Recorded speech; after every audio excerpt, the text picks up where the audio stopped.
І от головне питання в цій студії завжди до усіх політиків ставлення до кримсько-татарської національно-територіальної автономії. Тому що президент у нас ніби пообіцяв це. Сказав, там Конституційна комісія, вона Все вирішить. все буде. Конституційна комісія ніби все вирішила. Далі не рухається нічого з місця. Кримські татари, треба віддати належне, постійно про це нагадують. Якщо щось хочеш, треба когось пхати. Твоє ставлення і елементарна порада. Той, хто хоче домогтися, що їм треба робити, бо вони досить чемно підходять так, по плечику. Так. А обіцяли.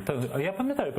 Вони знову йдуть кудись в очікуванні, сідають в приймальню. Як показує практика і мій досвід, якщо ти щось хочеш, треба, напрягатися і йти до цього максимально. Якщо є люди, від яких залежить це питання, треба їх, робити їм шпілі-вілі в прямому смислі.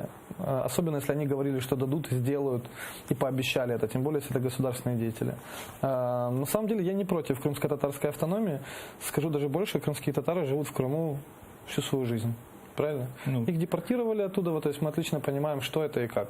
В принципе, Крым всегда был автономной республикой. Это всегда была какая-то автономия, которая была в составе Украины. Поэтому не вижу проблемы.